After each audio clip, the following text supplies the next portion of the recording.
Hello ಸ್ನೇಹಿತರೆ, ಎಲ್ಲರಿಗೂ ನಮಸ್ಕಾರ. ಎಲ್ಲರೂ ಹೇಗಿದ್ದೀರಾ? ಎಲ್ಲರೂ ಚೆನ್ನಾಗಿದ್ದೀರಾ ಅಂತ ಭಾವಿಸ್ತಾ ವಿಡಿಯೋ ಶುರು ಮಾಡೋಣ. ಇವತ್ತಿನ ವಿಡಿಯೋ ಭಾನುವಾರದ ವ್ಲಾಗ್ ಆಗಿರುತ್ತೆ. ಇವತ್ತು ಕೂಡ ಒಂದು ಫಂಕ್ಷನ್ ಇತ್ತು, ಹಾಗಾಗಿ ರೆಡಿ ಆಗಿದೆ. ನೋಡಿ, ಸ್ಯಾರಿ ಬಂದು ಇದು ಕೂಡ ಖುಷಿ ಕಲೆಕ್ಷನ್ಸ್ದೆ ಸ್ಯಾರಿ, ತುಂಬಾ ಚೆನ್ನಾಗಿದೆ. ಇನ್ನು ಈ ಹಾರ ನೋಡಿ ಹೇಗೆ ಕಾಣಿಸ್ತಾ ಇದೆ ಈ ಸ್ಯಾರಿಗೆ ಅಂತ ಕಮೆಂಟ್ ಸೆಕ್ಷನಲ್ಲಿ ಕಮೆಂಟ್ ಮಾಡಿ. ನೋಡಿ, ಈ ರೀತಿ ಸಿಂಪಲ್ಲಾಗಿ ರೆಡಿಯಾಗಿದೆ. ನಾನು ಯಾವತ್ತೂ ಮೇಕಪ್ಪು ಆ ಥರದ್ದೆಲ್ಲ ಏನೂ ಮಾಡಲ್ಲ. ಆಲ್ಮೋಸ್ಟ್ ನನ್ನ ವೀಡಿಯೋದಲ್ಲೆಲ್ಲ ನೀವು ನೋಡಿರ್ತೀರ. ಸಿಂಪಲ್ ಅಂದರೆ ತುಂಬಾ ಸಿಂಪಲ್ಲಾಗಿ ಈ ಥರ ರೆಡಿಯಾಗಿ ಯಾವುದೇ ಫಂಕ್ಷನ್ ಆಗಲಿ ಮದುವೆಗಾಗಲಿ ಈ ಥರನೇ ಸಿಂಪಲ್ಲಾಗಿ ರೆಡಿಯಾಗಿ ಹೋಗೋದು. ಇನ್ನು ಕಾರ್ ಕೂಡ ಹಿಂದೆಗಡೆ ಶೆಡ್ಡಿಂದ ಕಾರ್ ತೊಗೊಂಡು ಬಂದರು ನಮ್ಮ ಮನೆಯವರು. ಇನ್ನು ಭಾನುವಾರ ಆಗಿರೋದ್ರಿಂದ ಮಕ್ಕಳು ಕೂಡ ಇಬ್ಬರು ಕೂಡ ರೆಡಿಯಾಗಿದ್ದರು. ಮಕ್ಕಳನ್ನು ಕೂಡ ಕರ್ಕೊಂಡು ಹೊರಟಿದ್ವಿ ಅವತ್ತು. ಈ ಫಂಕ್ಷನ್ ಏನಪ್ಪ ನಾವು ಹೋಗ್ತಿರೋದು ಅಂತಂದರೆ, ನಮ್ಮ ಫ್ರೆಂಡ್ದೇ ಗೃಹ ಪ್ರವೇಶಕ್ಕೆ ಹೋಗ್ತಾ ಇದ್ದೀವಿ. ಹಳ್ಳಿನಲ್ಲಿ ಅವರು ಮನೆಯನ್ನು ಕಟ್ಟಿದ್ದಾರೆ. ಅಂದರೆ ಫ್ರೆಂಡ್ ಅಂತ ಅಂದರೆ ನಾವು ನಮ್ಮನೆ ಮುಂಭಾಗ ನಾನು ಮೊನ್ನೆ ಬೆಕ್ಕಿಗೆ ಹಾಲು ಹಾಕೋಕೆ ಹೋದಾಗ ತೋರಿಸಿದ್ದೆ ಅಲ್ವಾ, ಶೀಟ್ ಮನೆ. ಆ ಶೀಟ್ ಮನೆಯಲ್ಲಿ ಬಾಡಿಗೆ ಇದ್ದರು. ಅವರು ಈಗ ಓನಾಗಿ ಮನೆ ಕಟ್ಟಿದ್ದಾರೆ. ಅವ್ರದ್ದು ಬಂದು ಮಂಚಲ್ದಾರೆ ಅಂತ ಬರುತ್ತೆ, ನಮ್ಮ ಗುಬ್ಬಿ ಸುತ್ತಮುತ್ತ ಇರೋರಿಗೆ ಗೊತ್ತಿರುತ್ತೆ. ಚೇಳೂರು ಹೊಸಕೆರೆ ರೂಟಲ್ಲಿ ಮಂಚಲ್ದಾರೆನಲ್ಲಿ ಬಂದು ಗೃಹ ಪ್ರವೇಶ ಇದ್ದಿದ್ದು. ಹಾಗಾಗಿ ನಾವು ಕೂಡ ಹೊರಟು ಇನ್ನು ಅಂದಿವೆ ಇದು ವಿಡಿಯೋ ಶೂಟ್ ತೊಗೊಂಡಿರೋದು. ಇನ್ನು ನಮ್ಮ ಗುಬ್ಬಿ ರೋಡ್ ಏನಿದೆ ಅದು CC ರೋಡ್ ಮಾಡ್ತಾ ಇದ್ದಾರೆ. ಹಾಗಾಗಿ ಸ್ವಲ್ಪ ಸಿಕ್ಕಾಪಟ್ಟೆ ಟ್ರಾಫಿಕ್ಕು. ಅಲ್ಲೊಂದು ಸ್ವಲ್ಪ ಹೊತ್ತು ಟೈಮ್ ವೇಸ್ಟ್ ಆಯಿತು, ಟ್ರಾಫಿಕ್ ಜಾಮ್ ಆಗಿಬಿಟ್ಟಿತ್ತು. ಇನ್ನು ಹೊರಟ್ವಿ ಅಲ್ಲಿಂದ. ನೋಡಿ, ಟೈಮ್ ಹಂಗೂ ಓವರ್ ಆಯಿತು. ಮಾರ್ನಿಂಗೇ ಹೋಗಬೇಕು ಅಂತ ಪ್ಲಾನ್ ಇದ್ದಿದ್ದು. ಟಿಫನಿಗೆ ಅಲ್ಲಿಗೆ ಹೋಗೋಣ ಅಂತ ಐಡಿಯಾ ಇತ್ತು, ಬಟ್ ಟೈಮ್ ತುಂಬಾ ಆಗೋಯಿತು. ಯಾಕಂದರೆ ನಮ್ಮ ಮನೆಯವರಿಗೆ ಒಂದು ಹೊಸದು ಕನ್ಸ್ಟ್ರಕ್ಷನ್ನು ಪಾಯ ಪೂಜೆ ಇತ್ತು ಭಾನುವಾರ. ಹಾಗಾಗಿ ಈಗ ದಿನ ತುಂಬ ಚೆನ್ನಾಗಿರುತ್ತೆ ಅಲ್ವಾ, ಹಾಗಾಗಿ ಈ ಥರ ಪಾಯ ಪೂಜೆಗಳು, ಬಾಗ್ಲಿಕ್ಕದು ಅವೆಲ್ಲ ಕೆಲಸಗಳಿದ್ದೇ ಇರುತ್ತೆ. ಇನ್ನು ನೋಡಿ, ಇಲ್ಲಿ ಕಾಣ್ತಾ ಇದೆ ಅಲ್ವಾ, ಇದೇ ಬಂದು ಅವರು ಕಟ್ಟಿರೋ ಅಂಥ ಮನೆ. ಈ ಮನೆ ಗೃಹ ಪ್ರವೇಶಕ್ಕೆ ನಾವು ಬಂದಿದ್ವಿ. ಇನ್ನು ನೋಡಿ, ಅಲ್ಲಿ ಕಾಣ್ತಾ ಇದ್ದಾರಲ್ಲ, ಅವ್ರ ಹೆಸರು ಪುಷ್ಪ ಅಂತ. ಅವರೇ ಈಗ ಮನೆ ಓನರು, ಆ ಮನೆ ಓನರು ಹೊಸ ಮನೆಗೆ. ಅವರು ನಾವು ಬರ್ತಿರೋದು ನೋಡಿ ಆಚೆ ಕಡೆ ಬಂದು ಮಾತಾಡಿಸ್ತಿದ್ರು. ಇನ್ನು ದೇವರುಗಳನ್ನೆಲ್ಲ ಕರೆಸಿದ್ರು. ಅವರು ಊರು ಮಂಚಲ್ದಾರೆ ಅಂತ ಹೇಳಿದೆ ಅಲ್ವಾ, ಅಲ್ಲಿ ಮಂಚಲ್ದಾರೆ ಕೆಂಪಮ್ಮ ದೇವಿ ಅಂತ ಏನೋ ಇದೆ. ಆ ದೇವರನ್ನು ಗೃಹ ಪ್ರವೇಶಕ್ಕೆ 2-3 ದೇವರುಗಳನ್ನು ಕರೆಸಿದ್ರು. ನೋಡಿ, ಆ ದೇವರುಗಳೆಲ್ಲ ಈ ಥರ ಉತ್ಸವ ಎಲ್ಲ ಮಾಡ್ತಾಯಿದ್ರು. ತುಂಬ ಚೆನ್ನಾಗಿತ್ತು. ಬಟ್ ನಾವು ಹೋದ ತಕ್ಷಣ ದೇವರು ಕೂಡ ಈಗ ನೋಡಿ ಕಳಸ ಎಲ್ಲ ಒರೆಸ್ಕೊಂಡು ಆ ಥರ ಉತ್ಸವ ಮಾಡ್ತಾಯಿದ್ರು. ತುಂಬ ಖುಷಿ ಆಯಿತು, ಹೋಗಿದ್ದು ಕರೆಕ್ಟ್ ಟೈಮಿಗೆ ಹೋದ್ವಿ ಅಂತ ಅನ್ನಿಸ್ತು. ಇನ್ನು ದೇವರು ನೋಡಿ, ಇದು ಕೆಂಪಮ್ಮ ದೇವಿ ತುಂಬಾ ಚೆನ್ನಾಗಿದೆ. ಇನ್ನೊಂದು ಬಂದು ವೀರಭದ್ರ ಸ್ವಾಮಿನೋ ಏನೋ ಇರ್ಬೋದು, ವೀರಭದ್ರ ಸ್ವಾಮಿ ಅಂತ ಹೇಳಿದ್ರು. ಆ ದೇವರು ಕೂಡ ಬಂದು ನೀವು ನೋಡಿ ಎಷ್ಟು ರಾಂಗಾಗಿ ಎಷ್ಟು ಚೆನ್ನಾಗಿ ಮಾಡ್ತಾ ದೇವರು ಅಂತಂದರೆ, ಕುಣಿತು ಅಂದರೆ ಬಾಗಿಲಿಗೆ ಬಂದಾಗ ಅದಕ್ಕೆ ಎಷ್ಟು ಖುಷಿ ಆಯಿತು ಗೊತ್ತಿಲ್ಲ. ಕೆಲವೊಂದು ದೇವ್ರುಗಳು ಈ ಥರ ಎಲ್ಲ ಇದು ಮಾಡೋದು ನೋಡಿದ್ರೆ ಮೈ ಕೂದಲೆಲ್ಲ ಜುಮ್ ಅನಿಸುತ್ತೆ.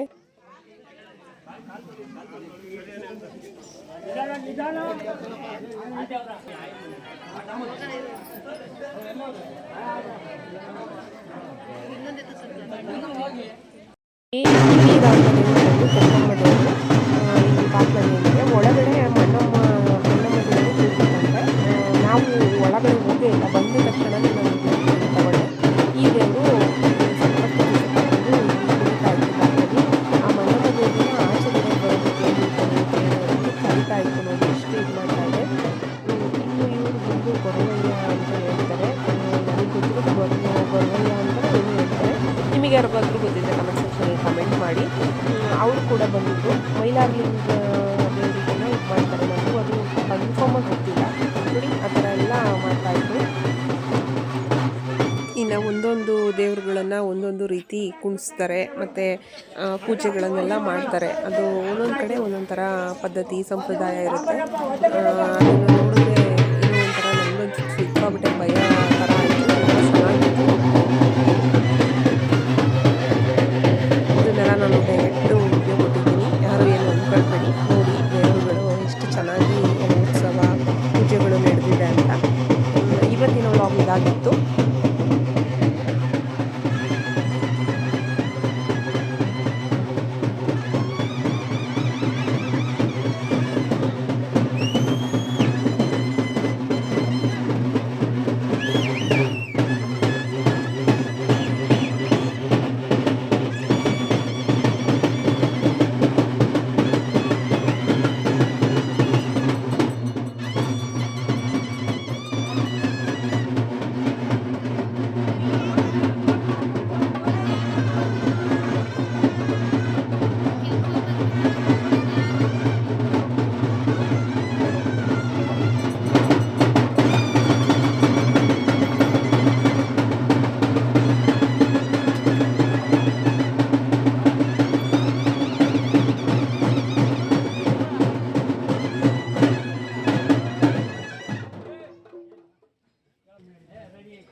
ಶಿವಲಿಂಗ ಬಲು ಚಂದ ಕುಡದೈನ ಗುಡಿ ಚಂದ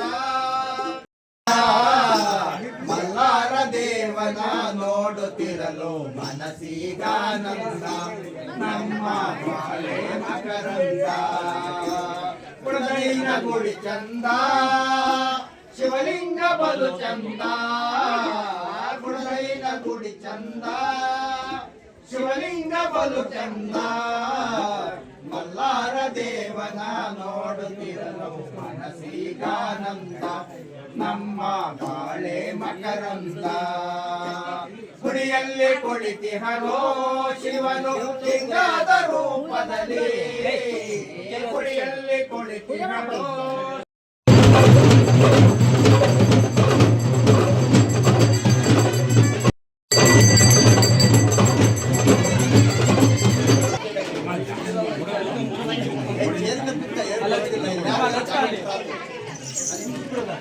ಹೇಳಿ ಸಾ ನೀವು ಶುರು ಮಾಡಿ ಕಳಿಸ ವಾದ್ಯದಲ್ಲಿ ಇಂದು ಕಳಿಸ್ತೀನಿ ಹೇಳಿ ಸಾ.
ನೋಡಿದ್ರಲ್ಲ ಗೃಹ ಪ್ರವೇಶದ ವಿಡಿಯೋ ಈ ರೀತಿ ಇತ್ತು. ಒಳಗಡೆ ಎಲ್ಲ ಏನು ನಾನು ಶೂಟ್ ಮಾಡ್ಕೊಳ್ಳೋದಕ್ಕಾಗಲಿಲ್ಲ, ಸಿಕ್ಕಾಪಟ್ಟೆ ಜನ ಇದ್ದರು. ಹಾಗಾಗಿ ಇನ್ನೂ ಒಂದು ಮಾತು, ಅಲ್ಲಿಯ ವಾತಾವರಣ ಚೆಂದ, ನಿಜವಾಗ್ಲೂ ಎಷ್ಟು ಚೆನ್ನಾಗಿರುತ್ತೆ ಅಲ್ಲಿಯ ವಾತಾವರಣ ಅಂದರೆ ನಮಗೆ ಇಲ್ಲಿ ಮನೆ ಕಟ್ಟಿರೋದು ನೋಡಿ ತುಂಬಾ ಖುಷಿ ಆಯಿತು. ಅಷ್ಟಿಲ್ದಲೇ ಹೇಳಿರಲ್ಲ, ಬಡವರ ಮನೆ ಊಟ ಚೆಂದ ಏನೋ ಹೇಳ್ತಾರೆ ಗಾದೆ ಮಾತು, ಅದೇನು ಅಂತ ನೀವೇ ಕಮೆಂಟ್ ಸೆಕ್ಷನಲ್ಲಿ ಕಮೆಂಟ್ ಮಾಡಿ. ಇವತ್ತಿನ ವ್ಲಾಗ್ ಬಂದು ಈ ರೀತಿ ಇತ್ತು. ನಿಮಗೆಲ್ಲ ಇಷ್ಟ ಆಯಿತು ಅಂತ ಭಾವಿಸ್ತೀನಿ. ಯಾರಾದರೂ ಹೊಸಬ್ರು ನನ್ನ ಚಾನಲನ್ನು ನೋಡ್ತಾ ಇದ್ದರೆ ಮರೀದಲ್ಲೇ ಸಬ್ಸ್ಕ್ರೈಬ್ ಮಾಡ್ಕೊಂಡು ನೋಡಿ, ಬೆಲ್ ಐಕಾನ್ ಮೇಲೆ ಕ್ಲಿಕ್ ಮಾಡಿ ಆಲನ್ನ ಆಪ್ಷನನ್ನು ಸೆಲೆಕ್ಷನ್ ಮಾಡಿ. ಆಗ ನಾನು ಹಾಕೋವಂಥ ವಿಡಿಯೋ ನೋಟಿಫಿಕೇಷನ್ ಮೊದಲು ನಿಮಗೆ ಬರುತ್ತೆ. ಆಗ ನೀವು ಪೂರ್ತಿ ನನ್ನ ವಿಡಿಯೋನ ನೋಡ್ಬೋದು. ಇನ್ನು ನೋಡಿ, ನನ್ನ ಮಕ್ಕಳಿಗಂತೂ ಎಲ್ಲೋದ್ರೂ ನಿಮಗೆ ಗೊತ್ತೇ ಇದೆ, ನಾಯಿಗಳಂತ ಅಂದರೆ ಪಂಚಪ್ರಾಣ, ಬಲು ಹುಚ್ಚು. ಅಲ್ಲಿ ಯಾವುದೋ ಒಂದು ಏನು ಕಾಲಭೈರವ ಅಂತನೋ ಏನೋ ಇದ್ರ ಹೆಸರು, ಭೈರವ ಅಂತ ಇಟ್ಟಿದ್ದಾರೆ ಅಂತ ಹೇಳ್ತಿದ್ರು. ಆ ಹೆಸರು ನಾಯಿ ಅದನ್ನು ಮುದ್ದಾಡ್ಕೊಂಡು ಕೂತಿದ್ರು ಇಬ್ಬರೂ. ಇವತ್ತಿನ ವ್ಲಾಗ್ ಬಂದು ಈ ರೀತಿ ಇತ್ತು. ನಿಮ್ಮೆಲ್ಲರಿಗೂ ಇಷ್ಟ ಆಯಿತು ಅಂತ ಭಾವಿಸ್ತೀನಿ. ಇಷ್ಟ ಆದಲ್ಲಿ ಒಂದು ಲೈಕ್ ಕೊಡೋದನ್ನು ಮರಿಬೇಡಿ. Thank you for watching. Bye. ಎಲ್ಲರಿಗೂ ನೆಕ್ಸ್ಟ್ ವಿಡಿಯೋದಲ್ಲಿ ಸಿಗ್ತೀನಿ.